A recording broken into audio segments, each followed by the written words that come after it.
Telangana song song song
madam. Ma'am, Yogita ma'am. Yogita ma'am.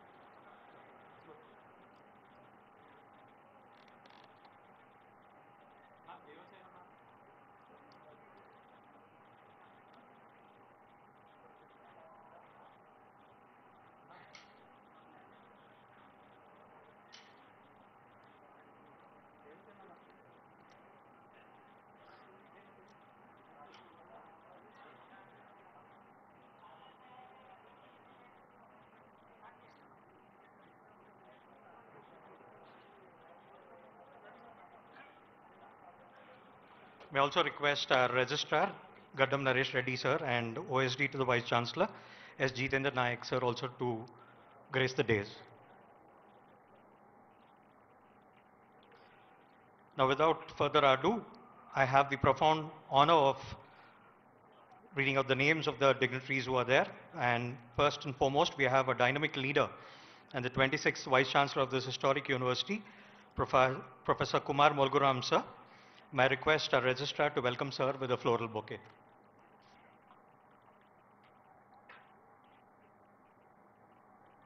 I'll give it to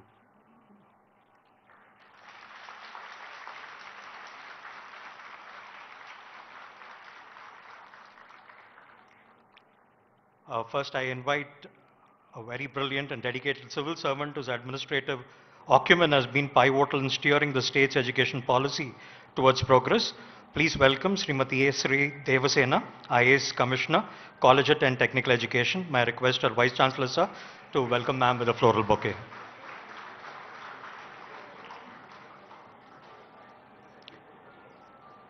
Next, we call upon a visionary administrator and passionate leader whose efforts have been instrumental in advancing educational reform. Please welcome Dr. Yogita Rana, IAS Secretary to the Government Education Department.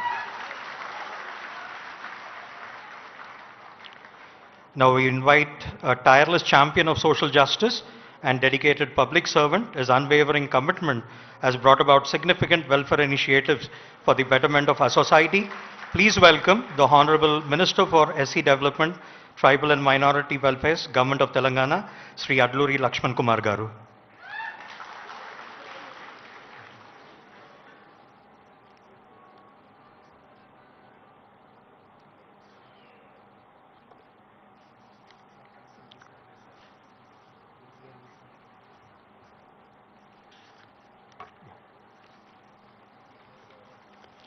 As all the dignitaries are taken their seats there, may we all stand to our feet for the Telangana song.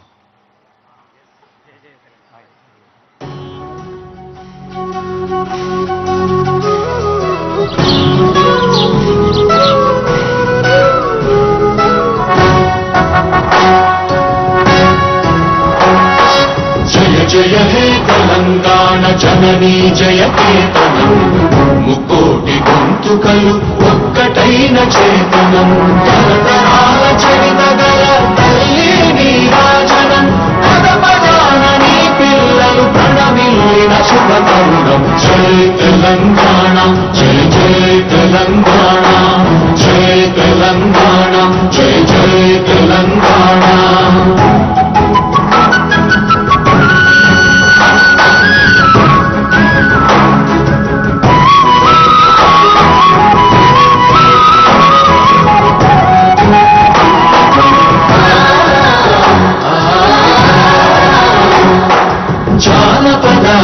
జీవన జావళీలు జాగువార కవిగాయక వైతాళిక కళల మంజీరాలు జాతిని జాగృత మరచే గీతాల జనజాతర అనునిత్యము నీ గానం అమ్మ నీవే మా ప్రాణం జై తెలంగాణ జై జై తెలంగాణ జై తెలంగాణ జై జై Telangana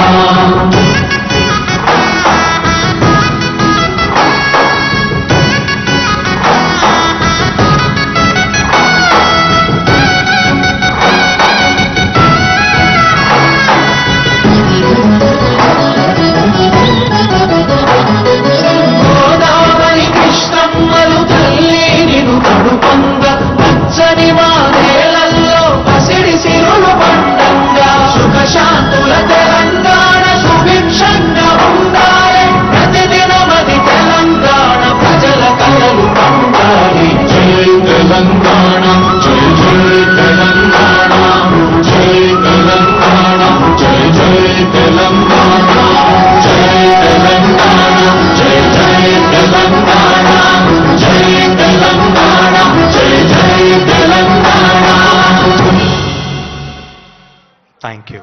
Kindly take your seats. It is now my distinct honor to invite our first speaker to the podium.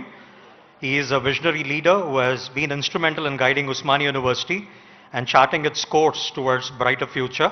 I request the Honorable Vice Chancellor of Osmania University, Professor Kumar Mulguram sir, to please deliver his welcome address and report.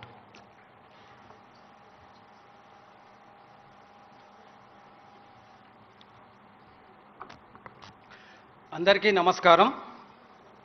OU ఉద్యోగులు, విద్యార్థులు, పూర్వ విద్యార్థులు, ఉద్యోగుల తరపున ఉస్మానియా విశ్వవిద్యాలయానికి వచ్చేసిన గౌరవ ముఖ్యమంత్రి శ్రీ యనమల రేవంత్ రెడ్డి గారికి స్వాగతం, సుస్వాగతం.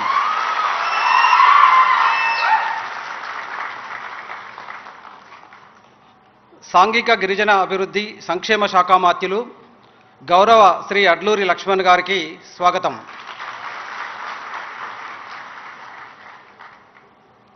విద్యాశాఖ కార్యదర్శి Shrimati doctor Yogita Rana IAS garu, commissioner collegiate education Shrimati Shri Devasena IAS గారికి స్వాగతం.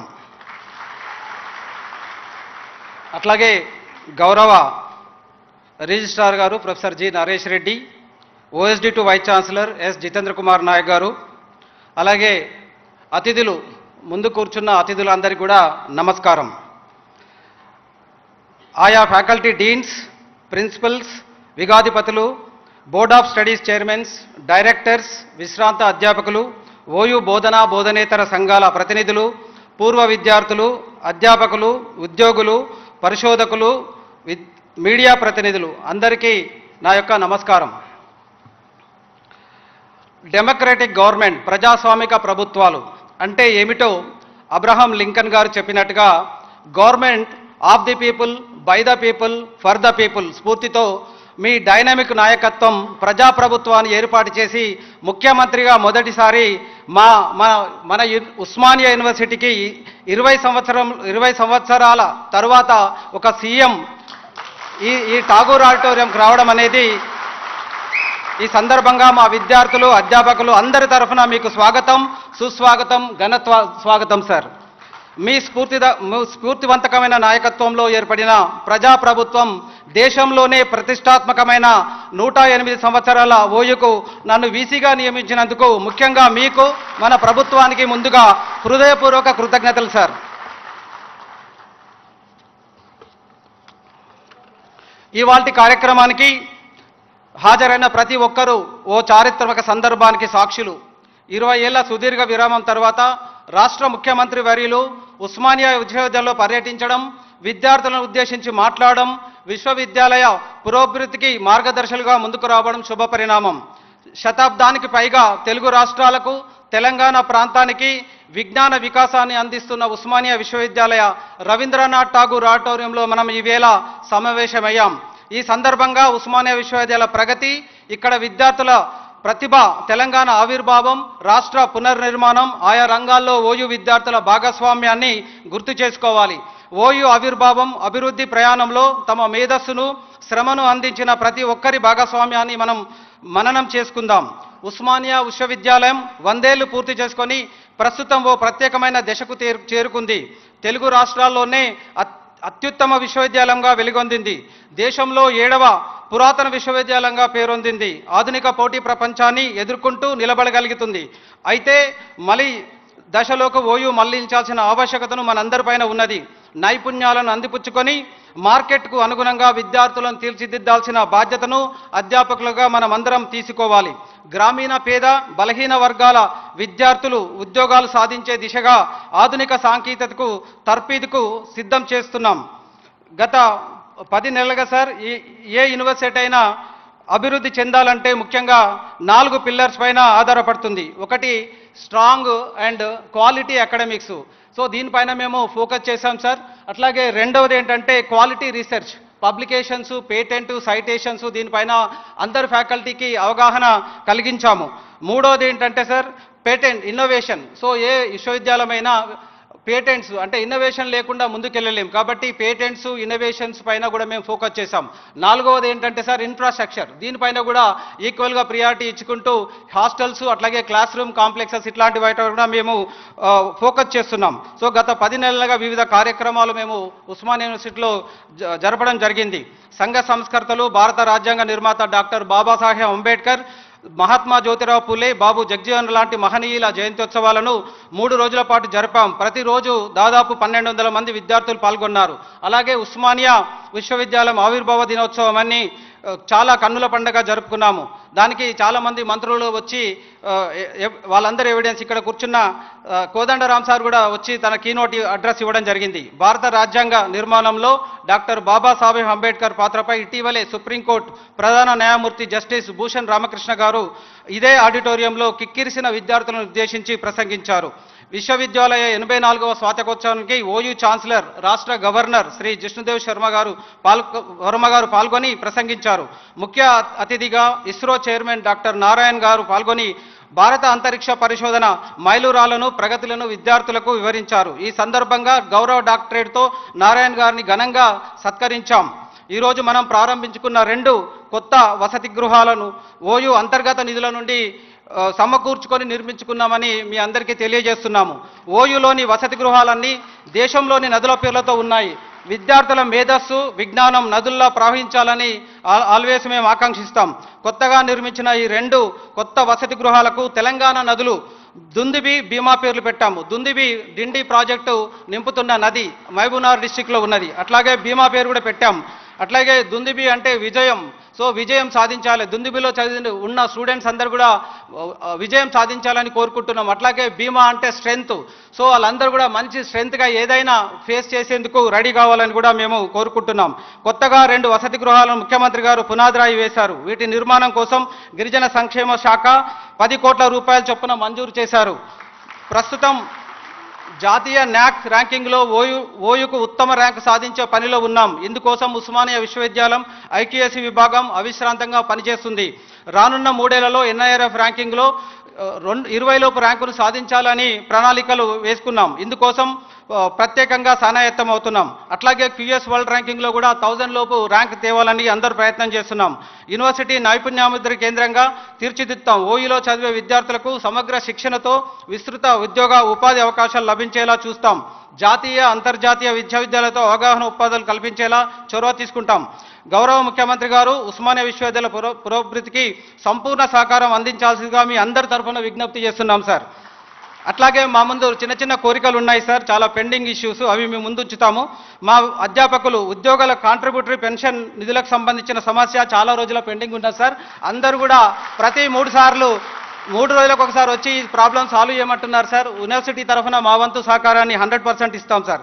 అట్లాగే క్యాంపస్ భవనాల్లో ఎక్కువ శాతం 60 ఏళ్ల 108 హిస్టరీ ఉన్న ఉస్మానియా యూనివర్సిటీకి 60 ఏళ్ల కంటే ఎక్కువ పురాతనమైన భవనాలు ఉన్నాయి సార్. ప్రస్తుతం చాలా భవనాలు శిథిలావస్థలో ఉన్నాయి. పెరుగుతున్న విద్యార్థుల సంఖ్యలకు అనుగుణంగా పరిశోధనలకు డిమాండ్ తీర్చడానికి మౌలిక సదుపాయాలు ఏర్పాటు చేసుకోవాల్సిన అవసరం ఉంది సార్.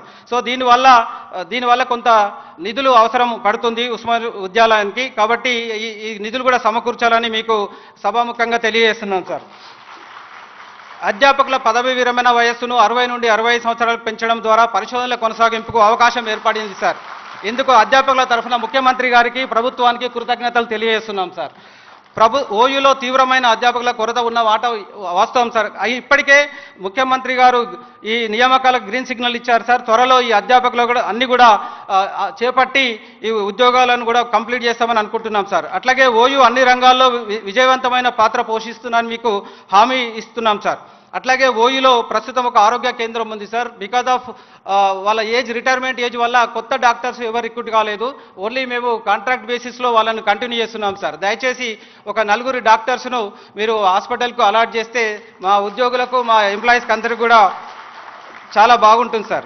ఓయూ చారిత్రాత్మక వారసత్వాన్ని కొనసాగించడానికి ప్రభుత్వ సహకారం ఎంతైనా అవసరం సార్. కొత్త కార్యక్రమాలు పరిశోధనలు పెరుగుతున్న నిర్వహణ ఖర్చులకు వార్షిక బ్లాక్ గ్రాంట్లో ఒక 100 కోట్లు ఎక్స్ట్రా ఎవ్రీ ఇయర్ ప్రొవైడ్ చేయాలని కూడా మీకు చెప్తున్నాం సార్. ఓయూ విద్యార్థులు పరిశోధన సహా జాతీయ అంతర్జాతీయ స్థాయి సమావేశాలకు ఇది ఒకటే హాల్ ఉంది సార్. ఈ మధ్య దాదాపు ఒక 10 ప్రోగ్రామ్స్ ఇంతే సైజులో ఆల్మోస్ట్ 1200+ మా ఫ్యాకల్టీ విద్యార్థులు అందరూ వచ్చారు సార్. మాకు ఇది సరిపోవట్లేదు కాబట్టి ఒక కన్వెన్షన్ సెంటర్ 2500 మందికి సరిపడే ఒక కన్వెన్షన్ సెంటర్ కూడా ఒకటి దీనికి మంజూరు చేయాలని మేము కోరుకుంటున్నాం సార్. అట్లాగే మీరు అక్కడ మా యూనివర్సిటీ అభివృద్ధికి విద్యార్థుల బంగారు భవిష్యత్తుకు ఒక భద్రత, ఒక భరోసాగా మేము భావిస్తున్నాం సార్. ఈనాటి నుండి నేటి వరకు మన రాష్ట్రంలోని ప్రతి జిల్లా, ప్రతి పల్లె, ప్రతి మూల నుండి మా యూనివర్సిటీకి వస్తున్న విద్యార్థులంతా మొదటి తరం వారే సార్. అందుకే మీరు మా యూనివర్సిటీకి ఏమి ఇచ్చినా అది రాష్ట్రాభివృద్ధికి చేసినట్టే సార్. ఇక్కడ మీ మాటల్లో చెప్పినట్టే మీ రాకడ వలన మా యూనివర్సిటీకి నిన్నటి దాకా ఒక లెక్క, నేటి నుండి మరో లెక్క. మేమందరం ఈ విధంగా భావిస్తున్నాం సార్. సో ఈ మధ్య మిమ్మల్ని కలిసినప్పుడల్లా మీరు ఎప్పుడే చెప్తున్నారు మా తెలంగాణలో ఇప్పుడు భూములు లేవు, మిగతా ఏమి లేవు. మేము చేసేదంతా ఒక విద్యనే. సో విద్యను ఆ తర్వాత వైద్యాన్ని మాత్రమే మేము ఇవ్వగలము. కాబట్టి మీరు ప్రతి వాళ్ళను కూడా మంచి విద్యావంతులుగా చక్కదిద్దండి. మీరందరూ కూడా వైస్ ఛాన్సలర్లు అయ్యారు, ప్రిన్సిపల్స్ అయ్యారు, రకరకాలుగా అయ్యారంటే దానికి కారణం విద్యనే. మీ దగ్గర భూములు కానీ ఆస్తులు కానీ ఎన్ని ఉన్నాయో నాకు తెలియదు, కానీ విద్య వల్లనే మీ స్టేజ్కి వచ్చారు. కాబట్టి విద్యను ప్రమోట్ చేయాలి అని చెప్పేసి సారు అడుగడుగున చెప్తూ ఉన్నాడు. కాబట్టి ముఖ్యమంత్రి గారు ఇంత ఆసక్తిగా మనల్ని ఎంకరేజ్ చేస్తున్నారు. కాబట్టి మనకి అందిపుచ్చిన అవకాశాన్ని జాగ్రత్తగా మనం వాడుకొని పైకి ఎదగాలి. ఇక్కడ ఎంతోమంది ఐఏఎస్ ఆఫీసర్స్ ఉన్నారు, ఇక్కడ చాలామంది మినిస్టర్స్ ఉన్నారు, మన రిజిస్ట్రార్, ఓఎస్డీ అందరు ఉన్నారు, కింద కూడా చాలామంది ప్రముఖులు ఉన్నారు. వాళ్ళందరూ ఈ స్టేజ్లో ఉన్నారంటే బికాజ్ ఆఫ్ ఎడ్యుకేషన్. ఎడ్యుకేషన్ అనేది ఒక టూల్ను మనం జాగ్రత్త వాడుకొని ఈ యొక్క సొసైటీని ట్రాన్స్ఫార్మ్ చేసే దిశగా ఎడ్యుకేషన్ వాడుకోవాలని నేను అనుకుంటున్నాను సార్. సో అట్లాగే సో గౌరవ ముఖ్యమంత్రి గారు ఈ అన్నిటి గురించి సానుకూలంగా స్పందించి రాష్ట్రంలోని అతిపెద్దదైన ఉస్మానియా విశ్వవిద్యాలయ పురోగతికి తోడ్పాటు అందిస్తారని మీ అందరి ముఖంగా సార్కు వేడుకుంటున్నాను. అట్లాగే 20 సంవత్సరాల తర్వాత ఈ హాల్కు వచ్చి ఈ ఠాగూర్ ఆడిటోరియం కట్టించిన తర్వాత మొట్టమొదటిసారిగా ముఖ్యమంత్రి వచ్చి ప్రసంగించడం అనేది చారిత్రాత్మకం సార్ ఇక్కడ. సో కాబట్టి మీకు చాలా అభినందనలు sir. Thank you very much for patiently listening. Thank you and జై Hind. I think you can do a better job by putting your hands together. Thank you, sir, for your insightful words and providing us with comprehensive overview of university's journey and future aspirations. Kindly excuse us. Now it's time for me to invite our Super Cop Singham, C.V. Anand, sir, our own OU alumni, to please come and occupy the chair on the seat, sir. Please, sir. C.V. Anand, sir. Commissioner.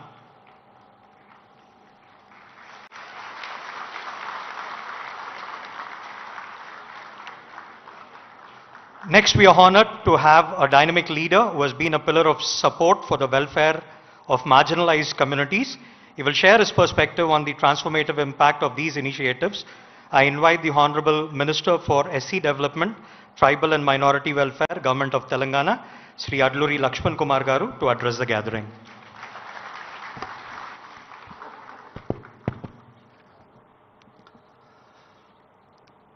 నూట 8 సంవత్సరాల ఉస్మానియా విశ్వవిద్యాలయ hostel ప్రారంభోత్సవానికి విచ్చేసినటువంటి గౌరవ రాష్ట్ర ముఖ్యమంత్రి వర్యులు పెద్దలు యనమల రేవంత్ రెడ్డి గారు, ఉస్మానియా వైస్ ఛాన్సలర్ గారు, అదేవిధంగా ఎడ్యుకేషన్ ప్రిన్సిపల్ సెక్రటరీ గారు,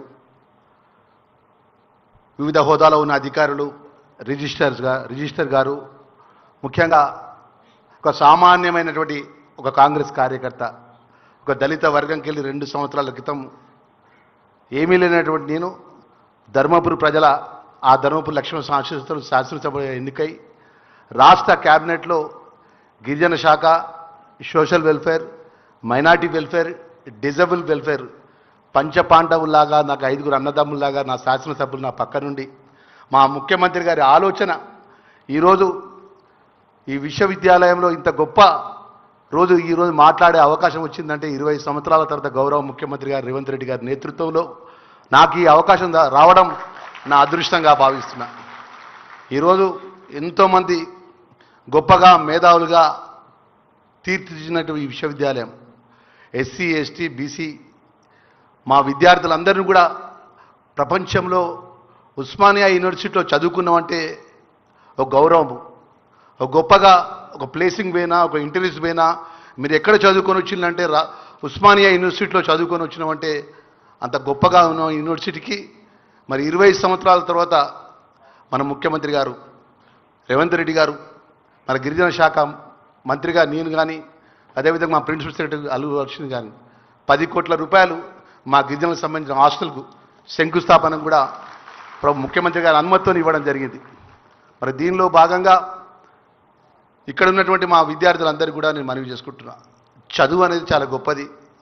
ఆ చదువు పరంగా మన దేశంలో, మన రాష్ట్రంలో ఇంత గొప్ప విశ్వవిద్యాలయానికి సంబంధించినటువంటి మన ముఖ్యమంత్రి గారి యొక్క విజన్ ఏదైతే ఉందో, మన ప్రాంతానికి సంబంధించిన పిల్లలకు గొప్పగా చదువు ఇవ్వాలని చెప్పేసి రాష్ట్రంలో, దేశంలో ఏ ముఖ్యమంత్రి గారు ఆలోచన చేయని విధంగా, అంటే 6th క్లాస్ నుంచే జిల్లాలో కానీ నియోజకవర్గాల్లో కానీ ఇంటిగ్రేటెడ్ హాస్టల్స్ సుమారు 200 కోట్ల రూపాయలతోని ప్రతి నియోజకవర్గం లోపల ఎస్సీ, ఎస్టీ, బీసీ, మైనార్టీ పిల్లలకు 25 ఎకరాల విస్తీర్ణత లోపల integrated hostels, schools, residential schools ఆలోచన సంకల్పంతో ఆ ఆలోచన నుంచి ఈరోజు ఈ ఆలోచన వరకు ఉస్మానియా యూనివర్సిటీ సంబంధించినటువంటి ఏదైతే విద్యార్థులకు సంబంధించిన మౌలిక సదుపాయాల విషయం లోపల ప్రత్యేక నిధులు ఇచ్చే విధంగా గౌరవ ముఖ్యమంత్రి వారిని కోరుతున్నాను. ఇక్కడ చదువుకునే వారంతా కూడా ఈరోజు ఈ రాష్ట్ర తెలంగాణ రాష్ట్రం ఏర్పడడం విషయం లోపల ఇక్కడున్న విద్యార్థుల యొక్క త్యాగం, ఇక్కడున్న విద్యార్థుల యొక్క వారి యొక్క జీవితాన్ని త్యాగంగా పెట్టి ఈరోజు రాష్ట్రాన్ని తెంచుకునే విషయంలో వారి పాత్ర మరవలేదన్న విషయాన్ని కూడా మరొక్కసారి మనస్ఫూర్తిగా నేను మనవి చేసుకుంటున్నా. అంత గొప్పగా ఈ విశ్వవిద్యాలయం నుంచి ఏ అంశాన్నైనా కూడా పోరాటం ఉన్నటువంటి విద్యార్థులకు మనం ముందుకు తీసుకెళ్లే విషయం లోపల మా ముఖ్యమంత్రి గారి నేతృత్వంలో పట్ల మాకు పూర్తి నమ్మకం ఉన్నది. ఒక ఆలోచన, ఒక విజన్, చదువు అనేది గొప్పదన్న ఆలోచనతో మేము వస్తుంటే చెప్తున్నాడు. సార్ మీది ఏదేమైనా బీసీ గారు మన పిల్లలకి తెలంగాణ మన విశ్వవిద్యాలయంలో మరి పిల్లలకు మంచి చదువు ఇచ్చే విధంగా మీరు ఏది చెప్పినా కూడా ముఖ్యమంత్రిగా మీకు అన్ని విధాలు సహకరిస్తా అని చెప్పి వారు చెప్పినటువంటి మాటను మనస్ఫూర్తిగా ధన్యవాదాలు తెలియజేసుకుంటూ, మరి ఇంత గొప్ప అవకాశాన్ని ఇచ్చినటువంటి ఏదైతే నిజంగా వైస్ ఛాన్సలర్ మా కుమార్ గారు కానీ, నిజంగా దీని వెనుక ఉన్నటువంటి మా ప్రొఫెసర్ కాసిం గారు మాకు అన్నలాగా మా అందరికీ ఈ రాష్ట్రంలో ఎవరికి ఏ విషయంలో కూడా ఒక మంచి ఆలోచన పరంగా ఉన్నటువంటి వారు, మరి ఇంత గొప్పగా ఈ యొక్క కార్యక్రమాన్ని నిర్వహణ చేసిన నిర్వాహకులందరూ కూడా శాఖ మంత్రిగా మనస్ఫూర్తిగా ధన్యవాదాలు తెలియజేస్తూ జై హింద్.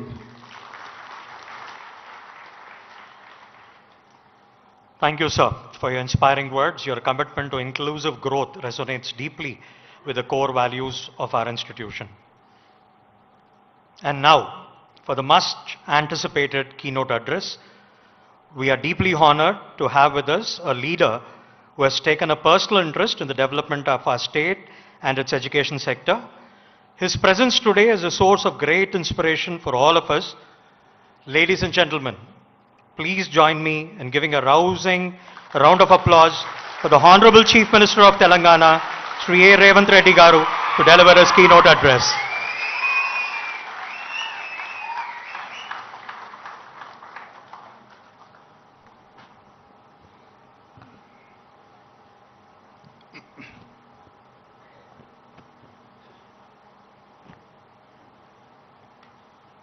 ఉస్మానియా యూనివర్సిటీ విద్యార్థుల వసతి సౌకర్యాల అభివృద్ధి కార్యక్రమంలో భాగంగా వైస్ ఛాన్సలర్ కుమార్ గారు, arts college principal professor Kasim గారు, ఉస్మానియా యూనివర్సిటీ సిబ్బంది అందరూ కలిసి ఈ కార్యక్రమాన్ని మీరు ప్రారంభించాలి, ఉస్మానియా యూనివర్సిటీకి మీరు పర్యటించాలని వారు ఆహ్వానించడం జరిగింది. ఈ అభివృద్ధి కార్యక్రమంలో భాగంగా నాతో పాటు మిత్రులు, సహచర మంత్రివర్గ సభ్యులు అడ్లూరి లక్ష్మణ్ గారు, professor Kumar garu, Yogita Rana education principal secretary garu, Hyderabad city commissioner DGP CV Anand garu, Devasena గారు, రిజిస్ట్రార్ గారు, ఇక్కడికి విచ్చేసిన తెలంగాణ నలుమూలల వైస్ ఛాన్సలర్స్ ప్రొఫెసర్ కోదండరామ్ గారు, education commission members, Osmania university teaching non teaching staff, విద్యార్థులందరికీ కూడా నా శుభాకాంక్షలు తెలియజేస్తున్నా. ఉస్మానియా యూనివర్సిటీ అనే పదం తెలంగాణ పదానికి ప్రత్యామ్నాయ పదం. తెలంగాణ అన్న, ఉస్మానియా యూనివర్సిటీ అన్న, ఈ రెండు అవిభక్త కవపుల లాంటివి. ఈ మాట నేను చాలా అథారిటీతో మాట్లాడుతున్నా.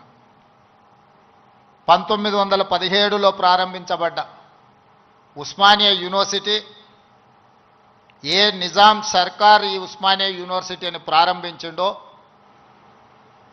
1935 వచ్చే సమయానికి నిజాం నవాబును పొగుడుతూ పాడడం కాదు,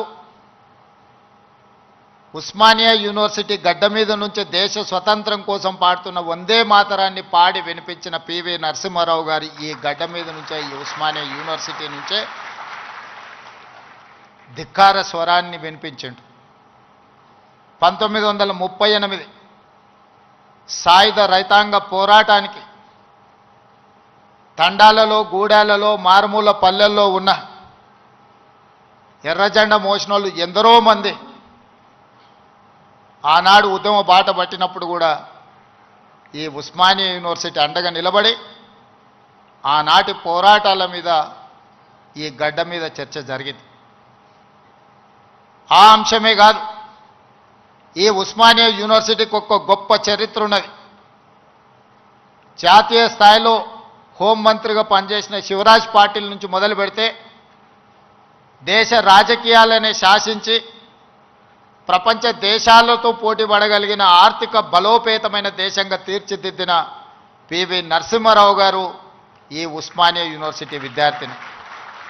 వీరే కాదు, తొలి తెలంగాణ ఉద్యమానికి నాయకత్వం వహించిన ఆనాటి డాక్టర్ చెన్నారెడ్డి గారు, మల్లికార్జున్ గౌడ్ గారు, మదన్ మోహన్ లాంటి వాళ్ళు ఈ ఉస్మానియా యూనివర్సిటీని విద్యార్థులే అని ఈరోజు మనం గుర్తు చేసుకోవాలి.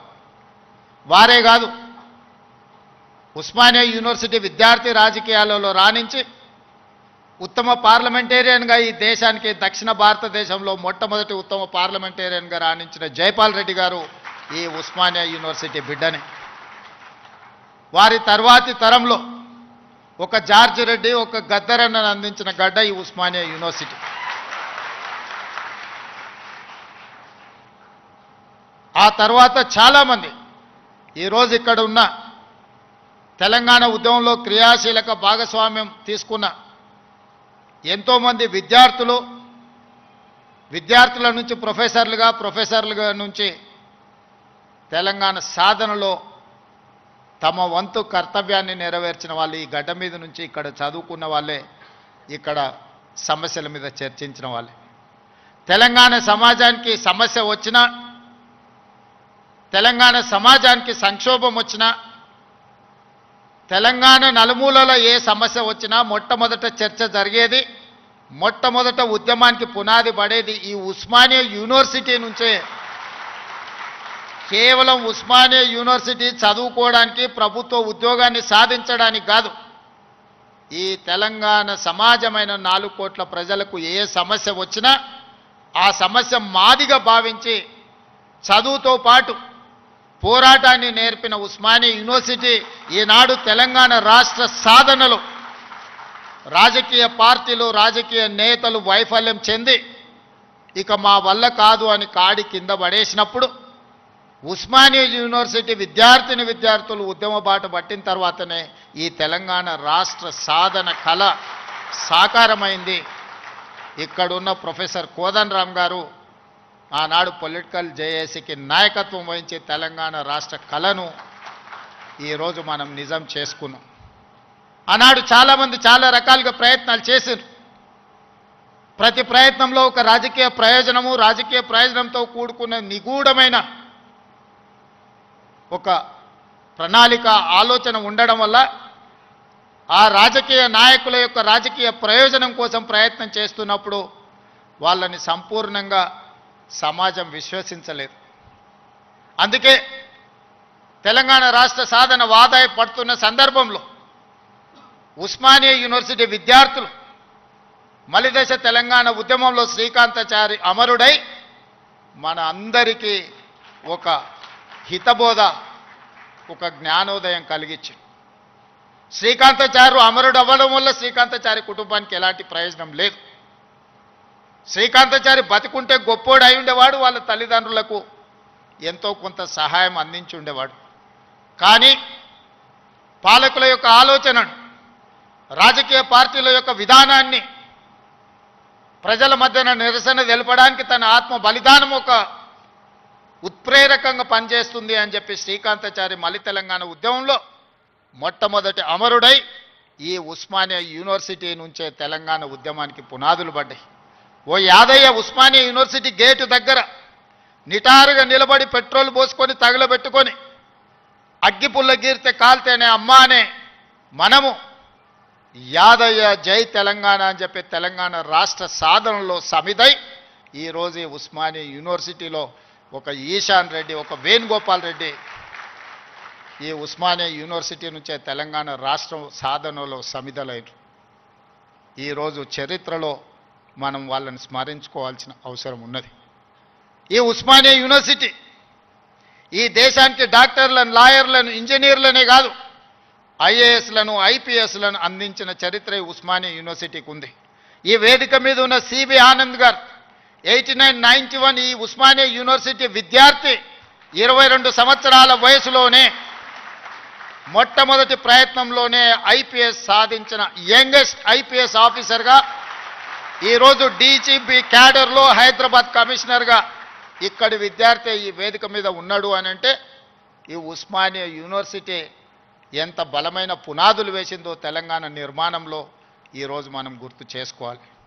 అందుకే మిత్రులారా, తెలంగాణలో ఏ సమస్య వచ్చినా, తెలంగాణ ప్రజలకు ఏ అవసరం వచ్చినా అండగా నిలబడే ఈ ఉస్మానియా యూనివర్సిటీ కళావిహీనమైపోయి వైస్ ఛాన్సలర్ల నియామకం జరగక, ప్రొఫెసర్లు రిటైర్ అయిపోతే ప్రమోషన్లు ఇవ్వక, అసోసియేట్ అసిస్టెంట్ ప్రొఫెసర్లను కాదు లెక్చరర్లను, నాన్ టీచింగ్ స్టాఫ్ను కూడా నియామకాలు చేయక, కొద్ది కొద్దిగా క్యాన్సర్ లాగా ఈ ఉస్మానియా యూనివర్సిటీని నిర్వీర్యం చేసి తెలంగాణ సమాజానికి చైతన్యాన్ని అందించే ఈ ఉస్మానియా యూనివర్సిటీని కాల గర్భంలో కలిపేయాలని కుట్ర జరుగుతున్న సందర్భంలో ఖచ్చితంగా ఈ ఉస్మానియా యూనివర్సిటీ పూర్వ వైభవాన్ని మళ్ళీ ప్రారంభించాలి అనే ఒక గొప్ప ఆలోచనతోని నేను ముఖ్యమంత్రి అయిన మరుక్షణం ఉస్మానియా కాకతీయ యూనివర్సిటీలతో పాటు అంబేద్కర్ ఓపెన్ యూనివర్సిటీ నుంచి మొదలు పెడితే యూనివర్సిటీలను అన్నిటిని కూడా చదువుకే కాదు సామాజిక చైతన్యానికి వేదికలు కావాలి. ఈ యూనివర్సిటీల వైస్ ఛాన్సలర్కి ఒక సామాజిక స్పృహతో పాటు సామాజిక చైతన్యం ఉన్న వాళ్ళని నియమించాలి అని చెప్పి సామాజిక న్యాయాన్ని చేయడమే కాదు, చేసి చెప్పడమే కాదు, చేసి చూపించినాం. 108 సంవత్సరాల ఉస్మానియా యూనివర్సిటీ చరిత్రలో ఈ గడ్డ మీద ఒక్క దళితుడు కూడా వీసీ కాలేదు, వైస్ ఛాన్సలర్ కాలేకపోయింది. వాళ్ళ కుమార్ని, ఒక దళిత బిడ్డని ఈరోజు మనం ఉస్మానియా యూనివర్సిటీ వైస్ ఛాన్సలర్గా చేసినాం. దళితుడని చెయ్యలే, ఆయనలో ఉన్న నైపుణ్యాన్ని, చదువును గుర్తించి చదువుకున్నవాడు ఈ సమాజానికి ప్రయోజకుడవుతాడని చెప్పి ఈరోజు ఒక కుమార్ను వీసీగా నియమించడం జరిగింది. ప్రొఫెసర్ చక్రపాణి గారిని ఇవాళ వైస్ ఛాన్సలర్గా నియమించడమంటే తెలంగాణ ఉద్యమంలో పాల్గొనడమే కాదు, తెలంగాణ సమాజానికి ఏమి కావాలనో ఆలోచించగలిగిన శక్తి ఉంది కాబట్టే ఈరోజు వారిని కూడా మనం వైస్ ఛాన్సలర్గా నియమించుకున్నాం. ప్రొఫెసర్ పురుషోత్తంని విద్యా కమిషన్లో ఈరోజు నియమించడము అని అంటే వారు చదువుకున్నారు కాబట్టి. ఇలా విద్యా కమిషన్ను మొట్టమొదటిసారి తెలంగాణ రాష్ట్రంలో ఏర్పాటు చేసుకుంటే అక్నూర్ మురళి ఐఏఎస్ ఆఫీసర్ని దానికి నియమించడమంటే, ఒక చారగొండ వెంకటేష్ని ఈ యూనివర్సిటీ విద్యార్థిని అందులో సభ్యుడిగా వేసినామంటే ఈరోజు వాళ్ళు చదువుకున్నారు, చైతన్యం ఉన్నది కాబట్టే ఈ సమాజానికి ప్రయోజనం చేకూరాలి అని ఈరోజు బాలలక్ష్మికి కూడా అవకాశం ఇచ్చినామంటే ఈ ఉస్మానియా యూనివర్సిటీ విద్యార్థిని. ఈరోజు దయాకర్ ఇక్కడ ఎమ్మెల్సీ అయి కూర్చున్నాడంటే ఇక్కడ చదువుకొని ఇక్కడి నుంచి రాణించిన విద్యార్థులు వీళ్ళందరూ. ఈ ఉస్మానియా యూనివర్సిటీ 4వ తరగతో 3వ తరగతో లేకపోతే 2వ తరగతో లేకపోతే గ్రూప్ 1 ఆఫీసర్లను ఉత్పత్తి చేయడానికి కాదు, ఈ తెలంగాణ సమాజాన్ని పునర్నిర్మించడానికి అవసరమైన మేధా సంపత్తిని ఈ ఉస్మానియా యూనివర్సిటీ నుంచి మేము ఆశిస్తున్నాం. అందుకే ఇవాళ మిత్రులారా, 21 సంవత్సరాలలో ఐఏఎస్లు ఐపీఎస్లై జిల్లా అధికారులుగా పరిపాలన సాగిస్తున్న ఈ సందర్భంలో ఒకనాడు రాజ్యాంగం రాసుకున్నప్పుడు డాక్టర్ బాబాసాహెబ్ అంబేద్కర్ గారు 21 సంవత్సరాల ఓటు హక్కునిచ్చి 25 సంవత్సరాలు శాసనసభ ఎన్నికల్లో పోటీ చేయడానికి ఒక అర్హత పెట్టారు. ఈరోజు మీ అందరి సమక్షంలో ఈ ఉస్మానియా యూనివర్సిటీ నుంచి ఒక కార్యాచరణగా, ఒక ఉద్యమంగా ఆలోచన చేయండి. ఓటు హక్కు రాజీవ్ గాంధీ గారు 18 సంవత్సరాలకు తగ్గించినప్పుడు ఐఏఎస్ ఐపీఎస్లు 21 సంవత్సరాలు నిండిన వాళ్ళు ఈరోజు పరిపాలన సాగిస్తుంటే శాసనసభలో 21 సంవత్సరాలు నిండిన యువకులు ఎందుకు ఎమ్మెల్యేలుగా ఉండకూడదో ఒకసారి ఆలోచన చేయండి. యువ నాయకత్వం ఈ దేశానికి అవసరం ఉన్నది. ఇవాళ ఈ దేశంలో ముఖ్యంగా తెలంగాణ రాష్ట్రంలో 18 సంవత్సరాలు పైబడి 35 సంవత్సరాల లోపల ఉన్న జనాభా 65%. ఇదే దేశం యొక్క సంపద. ఈ యువ సంపద, ఈ యువ మేధస్సు ప్రపంచ దేశాలకు ఎగుమతి అయి ఇవాళ అమెరికా, సింగపూర్లను అత్యంత ధనిక దేశంగా రాణించడానికి మన వాళ్ళ శ్రమ ఉన్నది, మన వాళ్ళ చెమట ఉన్నది. మరి ఇతర దేశాలకే తమ మేధా సంపత్తిని కరిగించి సంపద గల దేశంగా మారుస్తుంటే మన రాష్ట్రాన్ని సంపద గల రాష్ట్రంగా మనం ఎందుకు మార్చుకోకూడదు? మన యువకులు ఎందుకు మన అభివృద్ధిలో భాగస్వాములు కాకూడదు? ఒకసారి ఆలోచన చేయండి. ఈరోజు ఈ ఉస్మానియా యూనివర్సిటీ చదువులకే కాదు, పరిశోధనలకు కూడా వేదిక కావాలి. ఈ ఉస్మానియా యూనివర్సిటీ సమస్యల్ని చర్చించడానికే కాదు, సైద్ధాంతిక పరమైన ఆలోచనలు, భిన్న అభిప్రాయాలకు కూడా చర్చకు వేదిక కావాలి. సామాజిక సమస్యల్ని పరిష్కరించుకోవడానికి కూడా ఇక్కడ చర్చలు జరగాలి. సిద్ధాంతపరమైన చర్చలు జరగాలి, సాంకేతికపరమైన చర్చలు జరగాలి. వీటి ద్వారా సమాజానికి మేలు ఒనగూరాలి. ఈరోజు మనకు నచ్చని సిద్ధాంతం ఉంటే చర్చించడానికి మనం సిద్ధంగా లేము. అసహనం పెరిగిపోయింది. నచ్చని సిద్ధాంతం ఉంటే చర్చించడం ద్వారా, ఆ సిద్ధాంతంలో ఉన్న లోపాన్ని లేవనెత్తి చూపించడం ద్వారా వాళ్ళను ఒప్పించి చర్చల ద్వారా ఓడించి రాణించాలి. కానీ వాళ్ళని అణిచివేసో లేకపోతే వాళ్ళ మీద మన అధికారాన్ని, ఆధిపత్యాన్ని ప్రదర్శించడం ద్వారా ఎక్కువ కాలం ఇది సాగదు. అందుకే ఈరోజు తెలంగాణ రాష్ట్రంలో రెండవ ముఖ్యమంత్రిగా నేను బాధ్యత చేపట్టిన తర్వాత పొట్టి శ్రీరాములు యూనివర్సిటీగా ఉన్న తెలుగు యూనివర్సిటీకి ఆనాడు పాత్రికేయ సంపాదకుడుగా, మేధావిగా, నిజాం రజాకర్ల నుంచి విముక్తి కలిగించిన పోరాటంలో పాల్గొన్న సురవరం ప్రతాప్ రెడ్డి గారి పేరును తెలుగు యూనివర్సిటీకి మనం పేరు పెట్టుకోవడం జరిగింది. మన స్ఫూర్తి ప్రదాతలు వాళ్ళు. IIHT, Indian institute of handloom టెక్నాలజీకి కొండా లక్ష్మణ్ బాపూజీ గారి పేరు పెట్టుకున్నాం మనం. మహిళా యూనివర్సిటీ తెలంగాణలో ఉన్న ఏకైక మహిళా యూనివర్సిటీ. ఆ మహిళా యూనివర్సిటీకి ఆనాడు ఘడీలకు, దొరలకు, జమీందారులకు వ్యతిరేకంగా, రజాకర్లకు వ్యతిరేకంగా నిటారుగా నిలబడి కొట్లాడిన చాకలి ఐలమ్మ పేరు వీరనారి చాకలి ఐలమ్మ యూనివర్సిటీగా ఈరోజు కోటి ఉమెన్స్ కాలేజీని ఒక యూనివర్సిటీగా తీర్చిదిద్ది పోరాటానికి స్ఫూర్తినిచ్చిన వీరనారి చాకలి ఐలమ్మ పేరు ఈరోజు మనం పెట్టుకోవడం జరిగింది. ఇవన్నీ ఎందుకు? ఇవన్నీ మనకి స్ఫూర్తిని నింపడానికి, మనలో పోరాట పటిమను పెంచడానికి.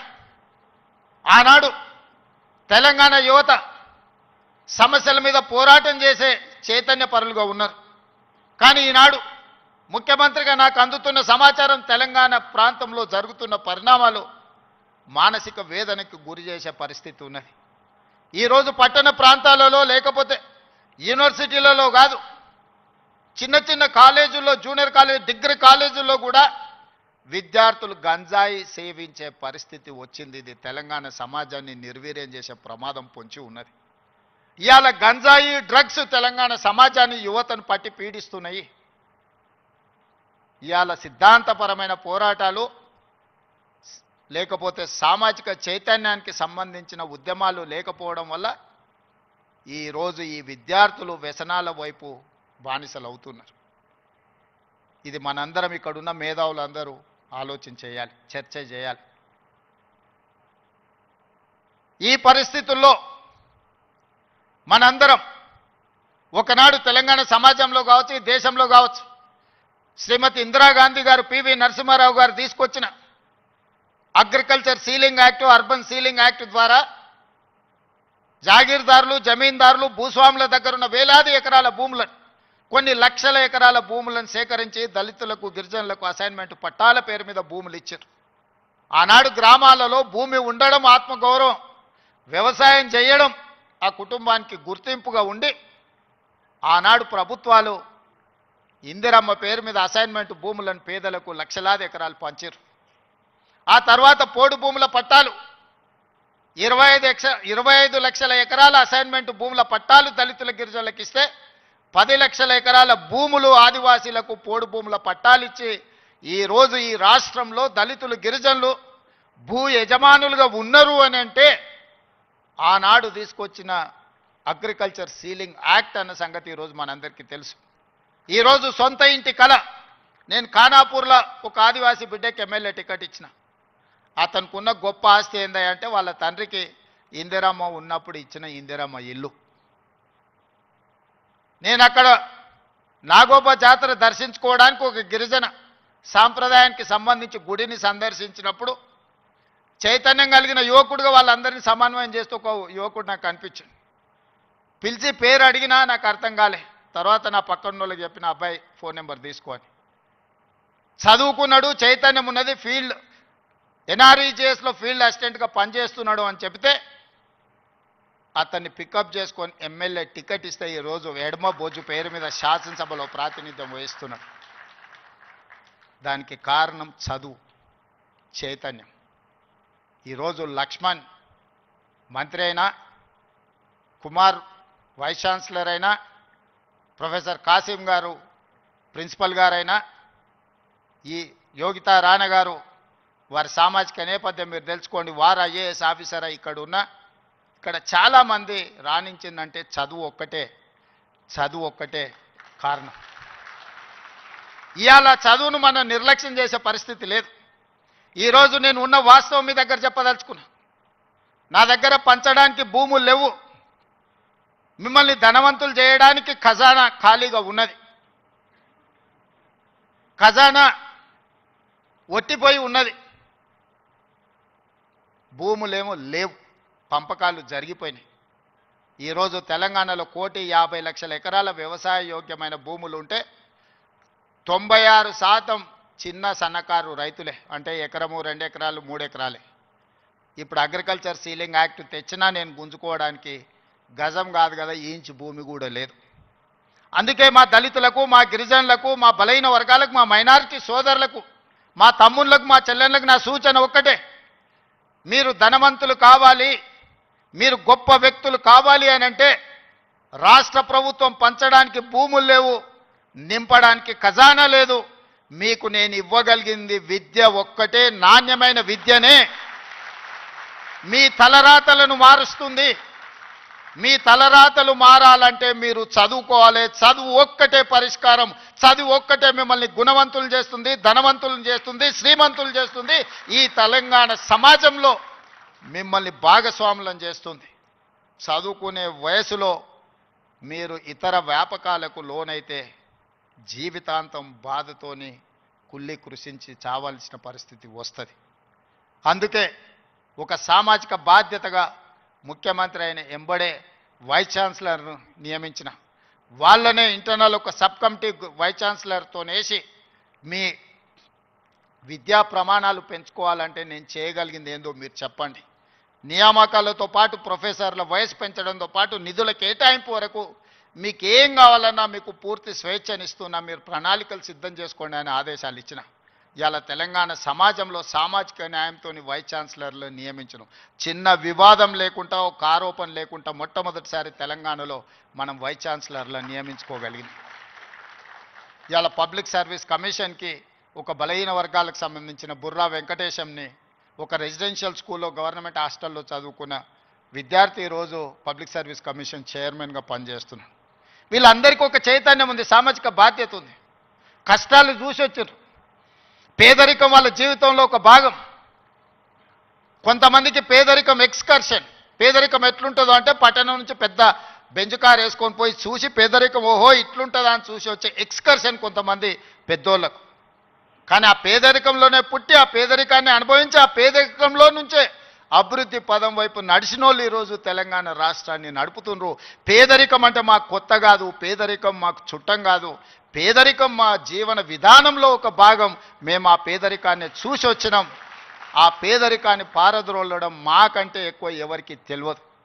ఎవరి మీద మనం ఆధారపడాల్సిన పని లేదు. అన్ని శక్తియుక్తులు, తెలివితేటలు, అధికారం నిర్ణయించే శక్తి మన దగ్గర ఉంది.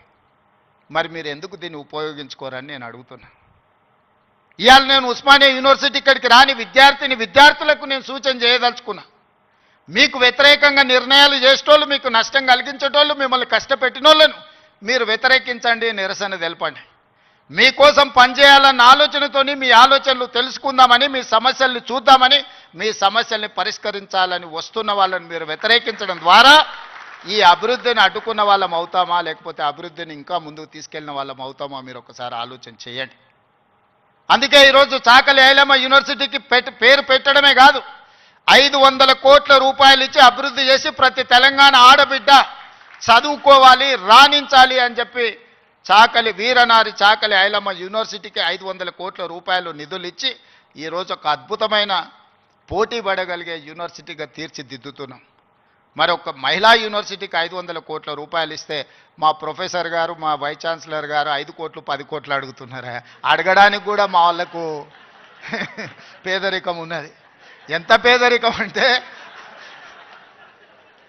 అడగడానికి కూడా 100 అడిగితే ఏమనుకుంటారో 100నా అని అనుకునే పరిస్థితిలో మా వైస్ ఛాన్సలరు మా అడ్లూరు లక్ష్మణ్ అంటే వాళ్ళ పేదరికం వాళ్ళని పెద్ద నెంబర్ ఆలోచన చేయడానికి కూడా అడ్డుపడుతున్నది. అందుకే నేను యోగితా రాణా గారికి ఆదేశాలు ఇస్తున్నా, ఒక కమిటీ వేయండి, ఇంజనీర్స్ కమిటీ.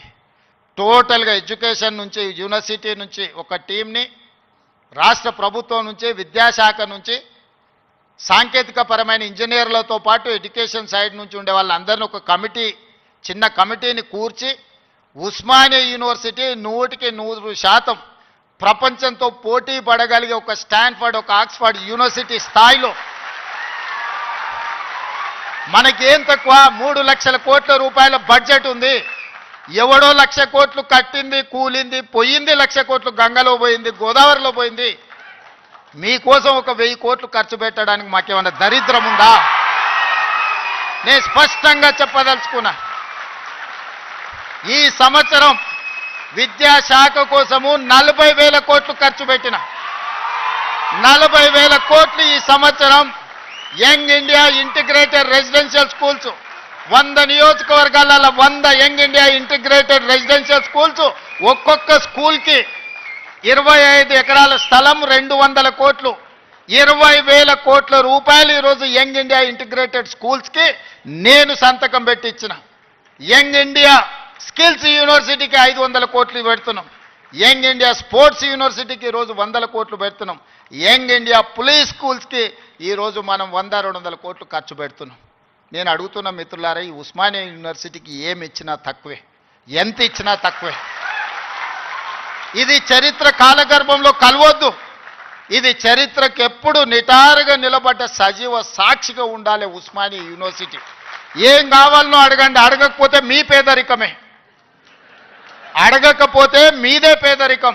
అది నా తప్పు కాదు, అది మీ తప్పు, మీ పేదరికం తప్పు.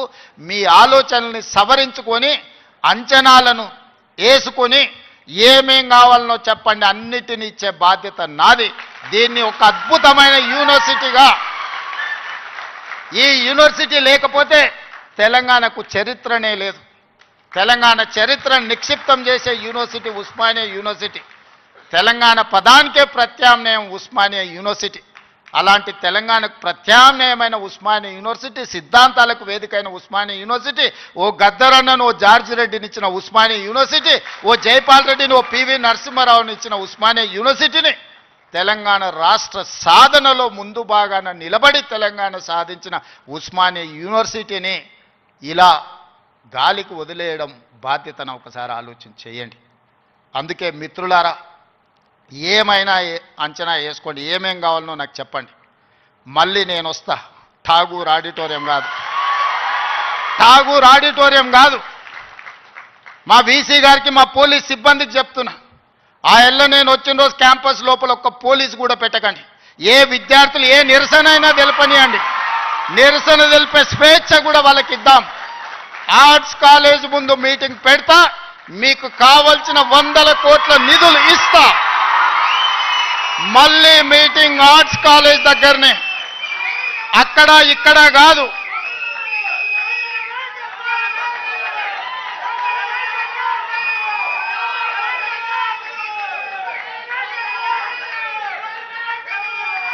ఆర్ట్స్ కాలేజ్కి వచ్చిన రోజు డీజీపీ గారికి, సిటీ కమిషనర్ గారికి నేను ఆదేశాలు ఇస్తున్నా, ఒక్క పోలీసు కూడా క్యాంపస్ లోపల ఉండొద్దు, నేను వస్తా.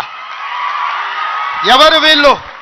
మా తమ్ముళ్ళు, మా చెల్లెళ్ళు తండాలలో, గూడాలలో, మారుమూల పల్లెల్లో పేదరికం రుచి చూసి అభివృద్ధి జరగాలి, డాక్టర్లు, లాయర్లు, ఇంజనీర్లు కావాలి, ఐఏఎస్లు, ఐపీఎస్లు, ఐఎఫ్ఎస్లు అయి ఈ దేశ నిర్మాణంలో భాగస్వాములు కావాలని ఇక్కడికి వచ్చిన వాళ్ళను ఆనాడు ఉన్నాయన గొర్రెలు, బర్రెలు, చేపలు పెంచుకోండి అంటే ఈరోజు డాక్టర్లు, లాయర్లు, ఇంజనీర్లు కాండి, ఐఏఎస్లు, ఐపీఎస్లు కాండి అని నేనంటున్నా.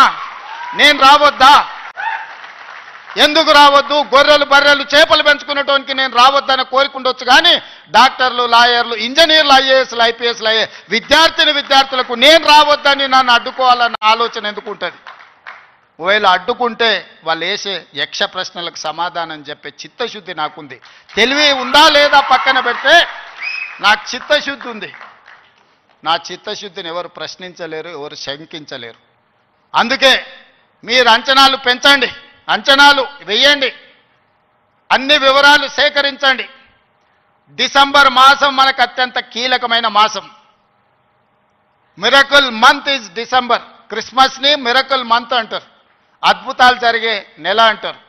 డిసెంబర్ 9, 2009కి చరిత్ర పుటలలో ఒక గొప్ప పేజీ ఉన్నది.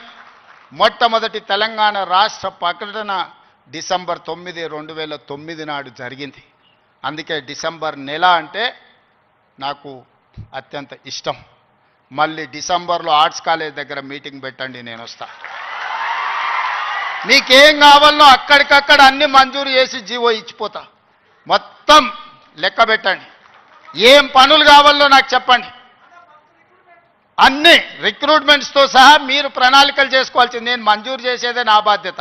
పబ్లిక్ సర్వీస్ కమిషను ఆనాడు గ్రూప్ 1 పరీక్షా పత్రాలు జిరాక్స్ సెంటర్లలో పల్లి బఠానీల కింద అమ్ముకుంటే పబ్లిక్ సర్వీస్ కమిషన్ని ప్రక్షాళన చేసి కొత్తగా నియమించి పరీక్షలు నిర్వహించి దాదాపుగా 85% ఎస్సీ, ఎస్టీ, బీసీ మైనారిటీలు ఈరోజు సెలెక్ట్ అయ్యే పరిస్థితి ఉంటే కొంతమంది అడ్డుకోవాలని కోర్టుకెళ్ళి స్టే తీసుకొచ్చి సంవత్సరాల కొద్దీ 2011లో పబ్లిక్ సర్వీస్ కమిషన్ గ్రూప్ 1 పరీక్షలు జరిగితే 2025 వరకు మళ్ళీ పరీక్షలు జరగలేదు.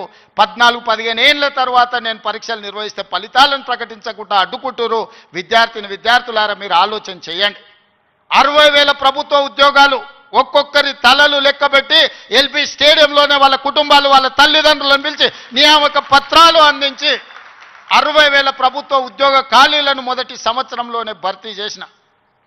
విద్యను పెంచాలి, విద్యను పంచాలి అని 11,000 మంది టీచర్లను 55 రోజుల్లో నోటిఫికేషన్ వేయడమే కాదు, రిక్రూట్ చేసి నియామక పత్రాలు అందించిన తెలంగాణ రాష్ట్రంలో.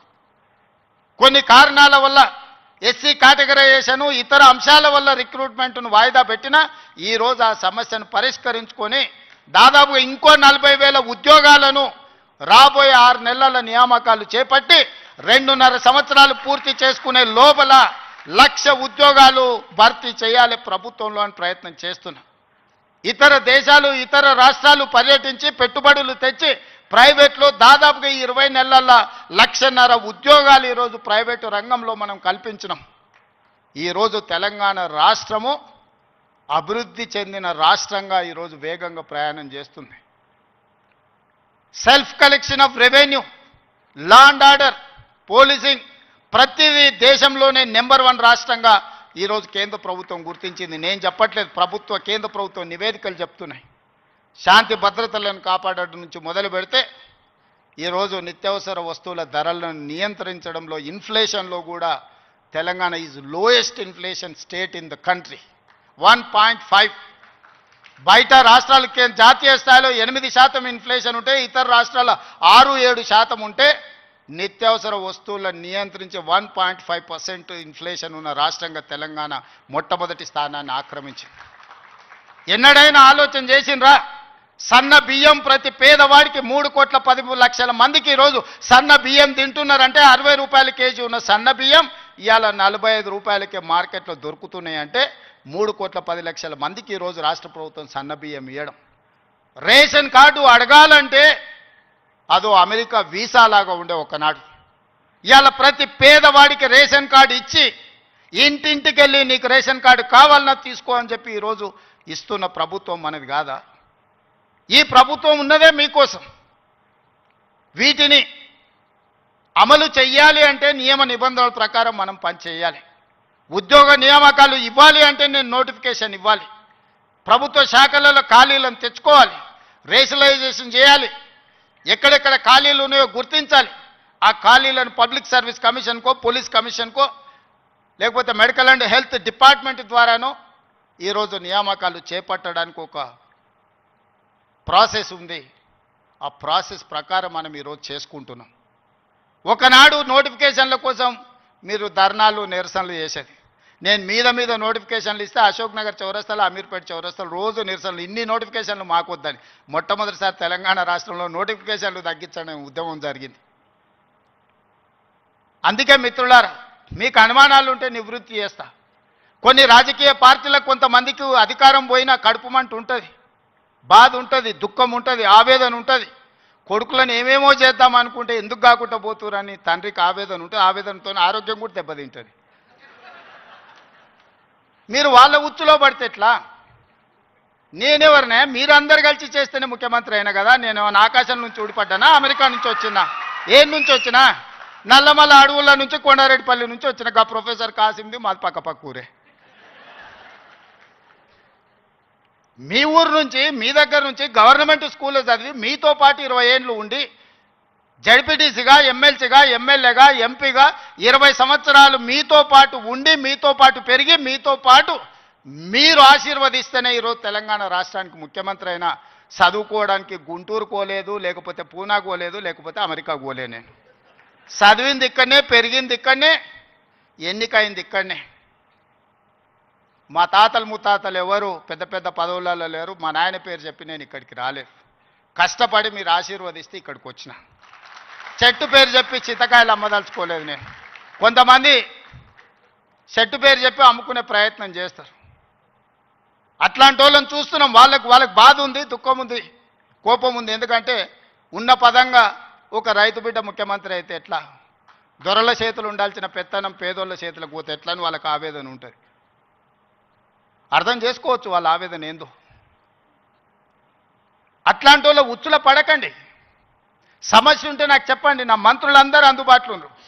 మీ మంత్రి లక్ష్మణ్ ఎవరే? మీ మధ్యలో ఉండేటోడే కదా. పొన్నం ప్రభాకర్ ఎవరే? విద్యార్థి రాజకీయాల నుంచి వచ్చినోడే కదా. ఏ పేరైనా తీసుకోండి. ఈరోజు నా మంత్రివర్గంలో ఉన్నోళ్ళు మీకు అందుబాటులో ఉండనోళ్ళ, మీరు కలిస్తే చెబితే విననోళ్ళ.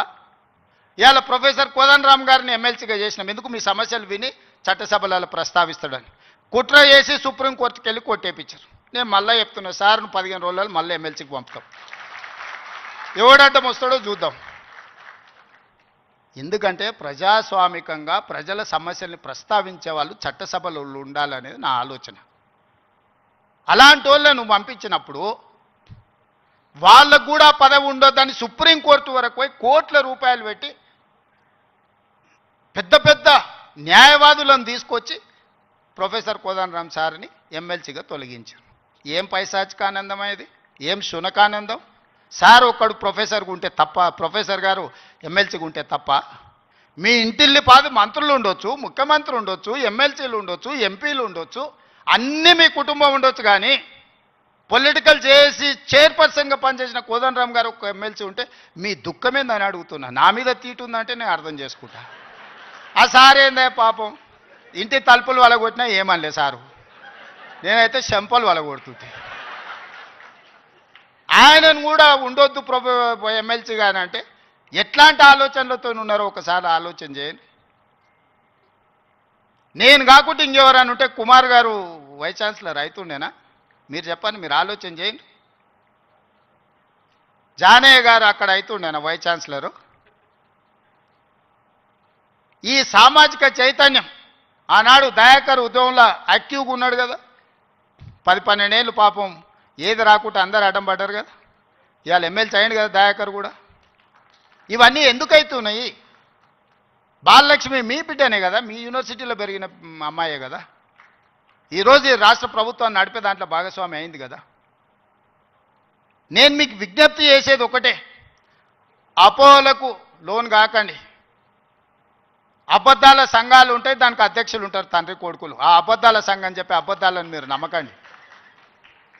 ఈ అబద్ధాల సంఘము ఊరంతా వాట్సాప్ అని, సోషల్ మీడియా అని, ఆ మీడియా అని అడ్డగోలుగా సంపాదించింది ఖర్చు పెట్టి అబద్ధాలన్నిటిని కూడా అందులో పెట్టి ఈ మనం పిల్లలందరూ కష్టపడి సాంకేతిక నైపుణ్యంతో ఏఐ తెస్తే ఏఐ పెట్టి సెంట్రల్ యూనివర్సిటీ దగ్గర ఏనుగులు సింహాలు ఉన్నాయి, వాటిని మేము చంపుతున్నామని పెట్టారు. తెలంగాణలో ఏనుగులు అనేటివే లేవయా, సింహాలు అనేటివే లేవు. మానవ రూపంలో ఉన్న మృగాలు ఉన్నాయి, అవి ఫామ్ హౌస్లలో ఉన్నాయి. వాటిని నిర్బంధించడానికి వలలేయండి. మదర్ ట్రైన్లను బంధించడానికి గోతులు దవ్వండి. లేని ఏనుగులను, లేని సింహాలను సెంట్రల్ యూనివర్సిటీలో ఉన్నాయి, వాటిని నేను చంపేస్తున్నా అని చెప్పి సోషల్ మీడియాలో ఆర్టిఫిషియల్ ఇంటెలిజెన్స్ను ఉపయోగించి అతి తెలివితేటలన్నీ ప్రదర్శించి అడ్డుకున్నారు. ఎంతకాలం అడ్డుకుంటారు? ఏది ఇష్టం లేదు వాళ్ళకు. ఏదన్నా మనం వచ్చినాక చేస్తా అన్నది ఏదన్నా ఇది మంచిగా ఉంది, ఇది బాగుంది అన్నారా? గంజాయి డ్రగ్స్ను నిర్మూలించడానికి ఈగల్ ఫోర్స్ అని తెచ్చినాం. అది ఎందుకయ్యా రద్దు చేయండి అన్నారు. చెరువుల పేరు మీద, ఫామ్ హౌస్ల పేర్ల మీద చెరువులు ఆక్రమించుకొని గంటిపేట, ఉస్మాన్ సాగర్, హిమాయత్ సాగర్లను ఆక్రమించుకొని పెద్ద పెద్ద ఫామ్ హౌజులు కట్టుకుంటే కూలగొట్టడానికి హైడ్రా తెచ్చిన. లేదు హైడ్రాని కూలగొట్టండి అంటారు. మన వరదలు వచ్చినప్పుడు సామాన్యులు చెప్తారు, సార్ మా ఇళ్ళకి నీళ్ళు వచ్చినా, మా టీవీలు, ఫ్రిడ్జులు, మంచాలు, మా ఆస్తి అంతా తడిచిపోయింది, ఏం చేయాలి సార్ అని. సన్న బియ్యం ఇస్తే ఇచ్చేదే లేదండి, రేషన్ కార్డు ఇస్తే వద్దండి. ఏది చేసినా వద్దంటురు. ఈ వద్దనేటోళ్ళని ఏమనాలో మీరే చెప్పుర్రి. ఏదన్నా ఒక్కటన్నా అభినందించినా 20 నెలల్లో అన్ని ఇచ్చిపెట్టుండ్రి. వైస్ ఛాన్సలర్ నియమించిన మంచి పనే కదా, రిక్రూట్మెంట్ ఇవ్వమని అనుమతించిన మంచి పనే కదా. గలీజ్ అలవాట్లు ఉన్న గంజాయి డ్రగ్స్ను రద్దు చేయాలి, ఈపులు ఇరగొట్టాడని చెప్పిన అది అయితే మంచి పనే కదా. ఇవి కూడా అభినందించకుండా నన్ను తిడుతున్నారంటే వాళ్ళ ఉద్దేశం ఏంది, వాళ్ళ దుఃఖం ఏంది? మీకు వాళ్ళతో ఉన్న లాలుచేంది, గంజాయి అమ్మేటోళ్ళతోని, డ్రగ్స్ అమ్మేటోళ్ళతోని. దీపావళి పండుగ కంటే దావత్ చేసుకున్నాడంట బామ్మర్ది.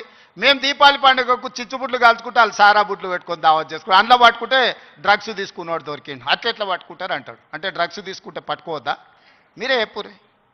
వద్దు అని అంటే వదిలిపెడదాం. మరి మీరు అందరు కలిసి తీర్మానం చేస్తే గంజాయి డ్రగ్స్ తీసుకోవచ్చు, మనం ఏమనొద్దు. తెలంగాణ రాష్ట్రంలో వాళ్ళు చెప్పినట్టు మరి అట్లాంటి రాజ్యాంగం ఏదైనా ఉంటే నాకు చూపియ్యరు. ఇట్లాంటి వాళ్ళు తెలంగాణ సమాజానికి పట్టిన చెదలు. ఆ చెదల్ని మనం ఒకసారి గుర్తించడం కొంచెం ఆలస్యం అవుతుంది. ఎందుకంటే మన ఇళ్ళల్లో మనం వుడ్ వర్క్ చేసుకున్నప్పుడు ఇట్లనే కనిపిస్తుంది. లాస్ట్కి ఇట్లా చూస్తే మొత్తం డొల్లయిగా అనిపిస్తుంది. తెలంగాణ సమాజానికి కూడా వాళ్ళు ముసిగేసుకున్న చెదల్లాంటి వాళ్ళు. వాళ్ళు ఈ తెలంగాణ సమాజం బాగు కోరుకోరు. ఉస్మానియా యూనివర్సిటీని బతకనియరు. మళ్ళీ వచ్చిండ్రంటే ఆలోచనలకు కూడా వచ్చినా ఈ ఉస్మానియా యూనివర్సిటీని ఉంచరు. లేఅవుట్లు వేసి ప్లాట్లు అమ్ముకుంటారు తప్పితే ఈ ఉస్మానియా యూనివర్సిటీని ఉంచరు. ఎందుకంటే చదువుకోవద్దు. వాళ్ళ ఏకైక కుట్ర ఒక్కటే, గొల్లోళ్ళు గొర్రెలు పెంచుకోవాలి, మాదిగోళ్ళు చెప్పులు కుట్టుకోవాలి, గౌన్లోళ్ళు ఈదులు గీసుకోవాలి, ముదిరాజులు చేపలు పట్టుకోవాలి, వాళ్ళు మాత్రం దొరలు మాత్రం రాజ్యాలు ఏలుకోవాలి. గింతనే సింపుల్ ఫిలాసఫీ వాళ్ళది. నాది దానికి విరుద్ధం. మా పిల్లలు, మా తమ్ముళ్ళు, మా చెల్లెళ్ళు డాక్టర్లు, లాయర్లు, ఇంజనీర్లు కావాలి. ఈ తెలంగాణ సమాజం అభివృద్ధి చెందిన రాష్ట్రంగా 2034కు $1 ట్రిలియన్ ఎకానమీ, 2047కు $3 ట్రిలియన్స్ ఎకానమీ కావాలి అని అంటే మీరందరూ అభివృద్ధి సాధించాలి, చదువుకోవాలి. చదువు ఒక్కటే మీ తలరాతను మారుస్తుంది. ఈ చదువు ఒక్కటే మిమ్మల్ని సమాజంలో గుర్తింపు, గౌరవాన్ని ఇస్తుంది. ఆ చదువుకు ఏం కావాలన్నా చేసే బాధ్యత నాది. మీ సోదరుడిగా, మీ వాడిగానే మాటిస్తున్నా. ఏం కావాలనో అడగండి, అన్నిది ఇచ్చే బాధ్యత నాది. ఇంకో దగ్గర అయితే అవసరమైతే ఆపుతా. ఇంకెక్కడన్నా అడ్జస్ట్మెంట్ ఉంటే అక్కడనో ఇక్కడనో ఇంకేదాన్ని ఉంటే నల్లా బంద్ చేసి అయినా కాలు ఇక్కడ మలుపుతా. మీరేం ఫికర్ పెట్టుకోకరి, నేనున్నా. మీరు కావాల్సింది చేసుకోండి. ధన్యవాదాలు మిత్రులారా. Yeah, you can give him a standing ovation for that wonderful message. Thank you, sir, for your profound and visionary address. Your words have not only inspired, but also laid out a clear roadmap for the future of higher education in Telangana. Kindly take your seats. Sir is in a hurry to go to Delhi. We would quickly finish with the release of 2 fellowship schemes. First is the launch of CM's PhD fellowship for full-time non-fellowship scholars, sponsored by Singareni Colores Company Limited and Usmania University. Thanks to the MD Balram Garu and Usmania University for sponsoring 200 scholarships. CM's PhD fellowship for full-time non-fellowship scholars. Srinivas sir and Prasanna ma'am are there. May I request sir to launch another fellowship, that is overseas fellowship for PG and PhD students, sponsored by HMDA and MAUD, Government of Telangana and Usmania University. It's a reverse, sir. may I request the organizing team to quickly get ready for felicitating our Honorable Chief Minister and thanking him for his presence and a powerful speech that he made in our midst. A quick felicitation to our Chief Minister, sir. I know sir is getting ready. Sir, please, quickly. A small token of gratitude, sir, for the electrifying speech and your presence and the time that you have taken to visit Osmania University. Thank you so much, sir. We all indebted to you. Sir, one more.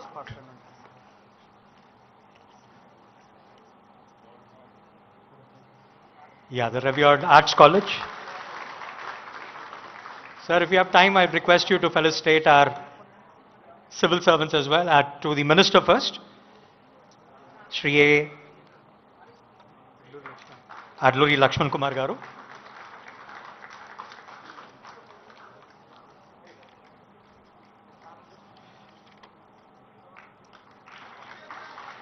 To Dr. Rana ma'am, quickly. No. Thank you so much.